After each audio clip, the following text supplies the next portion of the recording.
Devenez riche en disant non. Aujourd'hui, j'aimerais vous parler d'un livre d'un auteur qui a complètement bouleversé ma vie et ma productivité. L'auteur de ce livre, c'est Dean Graziosi. Son livre, c'est Millionaire Success Habits.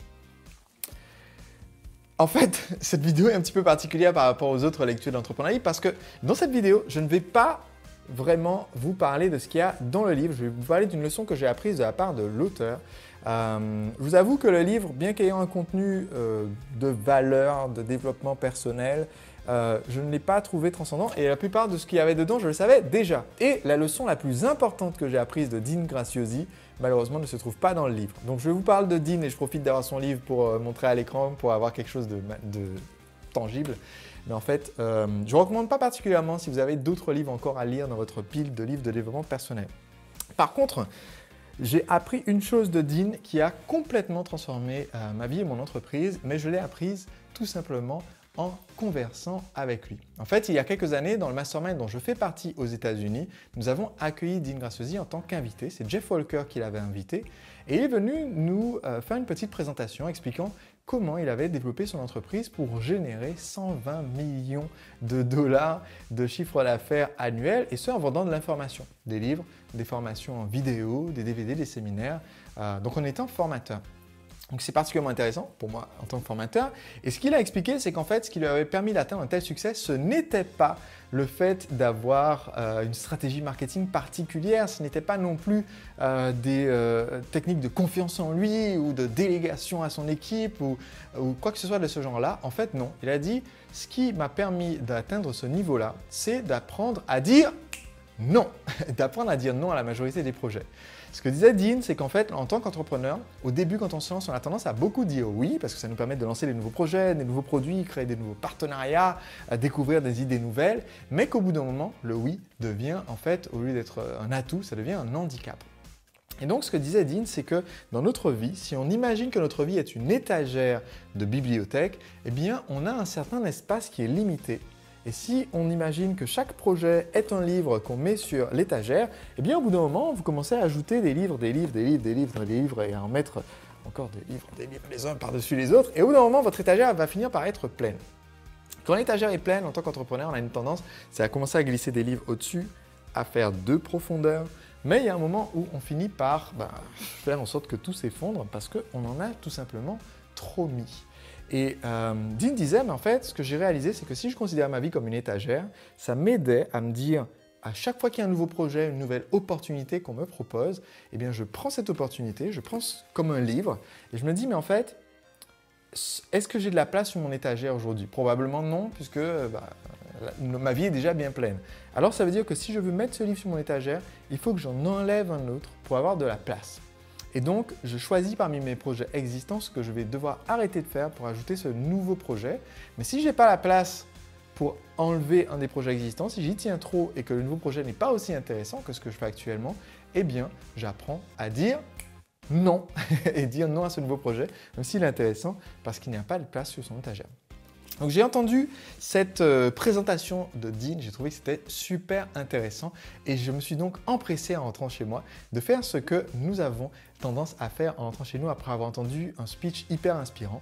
Je me suis empressé de faire exactement rien du tout.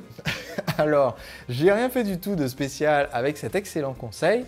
Et puis, 2 ans plus tard, je me suis retrouvé à un dîner invité par Brian Kurtz, que je vous ai déjà présenté dans une précédente vidéo.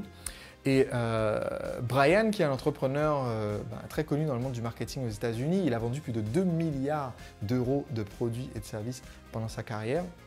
Eh bien, Brian avait organisé un dîner comme ça avec des gens assez épatants et brillants. Et il m'avait invité, j'ai eu l'honneur d'être invité. Et je me retrouve assis à côté de Russell Brunson et de Dean Graziosi. Et quand on fait un petit tour de table en demandant, mais voilà, qu'est-ce qui vous a le plus aidé au cours de l'année dernière? Donc nous, on a tendance à parler de choses de marketing. Et Dean Graziosi, quand c'est son tour, dit, en fait, moi, ce qui m'a le plus impacté l'année dernière, en fait, mon entreprise maintenant fait 200 millions annuels, donc passer de 120 à 200, 200 millions annuels. Et pourtant, cette année, c'est une année un peu sabbatique parce que je voulais avoir du temps supplémentaire par rapport à mes enfants, donc j'ai moins travaillé. Mais ce qui m'a permis de réussir à faire ça, c'est que je considère qu'en fait, ma vie d'entrepreneur, c'est comme une étagère de bibliothèque. Et là, il nous a refait tout le speech, enfin, les autres n'avaient pas entendu, mais moi, j'avais déjà entendu tout le speech disant, voilà, les projets, c'est comme des livres, donc si l'étagère est déjà pleine, ça veut dire que quand j'ai un nouveau projet, il faut que je me demande quel livre je vais enlever de l'étagère pour pouvoir en mettre un nouveau, et si ça me... il faut que je dise non à un projet pour pouvoir dire oui à un autre projet. Et là, je me suis dit, mais en fait, j'ai entendu exactement cette présentation il y a 2 ans, rien n'a changé dans ma vie de particulier parce que je ne l'ai pas appliqué. Et entre-temps, le type qui fait ça et qui fait que ça a augmenté son chiffre d'affaires de 80 millions de dollars. Est-ce que ça ne vaut pas le coup que je mette un peu à appliquer ce principe? Et donc, j'ai commencé à appliquer ce principe, ce que on pourrait tout simplement appeler le principe des étagères. Et le principe des étagères, c'est de dire que vous devez en fait faire le bilan aujourd'hui des projets que vous avez en cours. Quand j'ai décidé de faire cela, donc on était en fin d'année, j'ai fait mon petit bilan, je me suis rendu compte, mais en fait j'ai 32 projets sur mes étagères. C'est-à-dire des choses qui sont soit en cours, qui nécessitent de mon attention, ou alors des projets qui sont plus lointains, mais qui occupent quand même un petit bout de temps de cerveau disponible. Par exemple, j'ai le projet d'une nouvelle édition de mon livre Le secret des entrepreneurs libres, avec tous les retours des lecteurs et les exemples de personnes qui ont appliqué les conseils du livre. Donc j'ai envie de faire une 2e édition. Donc ça, c'est un livre sur un livre sur mon étagère, littéralement d'ailleurs.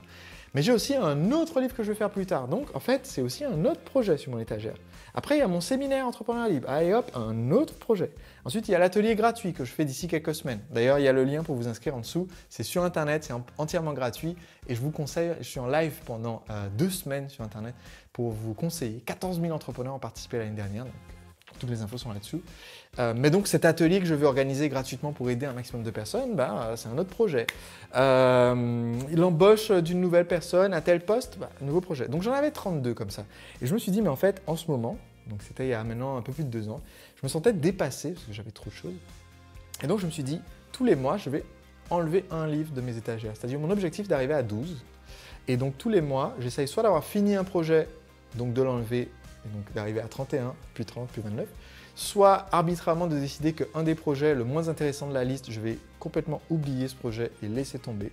Comme ça diminue le nombre de choses qui sont présentes dans mon esprit à n'importe quel moment. Et mon but est d'arriver à n'en avoir que 12. C'est un objectif sportif que je me suis fixé de diminuer chaque mois d'au moins un projet. Aujourd'hui, j'en suis à plus que 16 projets sur mes étagères. J'en ai plus que 16, donc j'ai diminué quand même pas mal.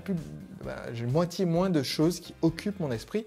Et du coup, je suis à la fois plus détendu d'avoir moins de choses et aussi j'ai plus de temps mental à y consacrer à mes projets. Donc je suis plus efficace aussi dans l'exécution de ces projets.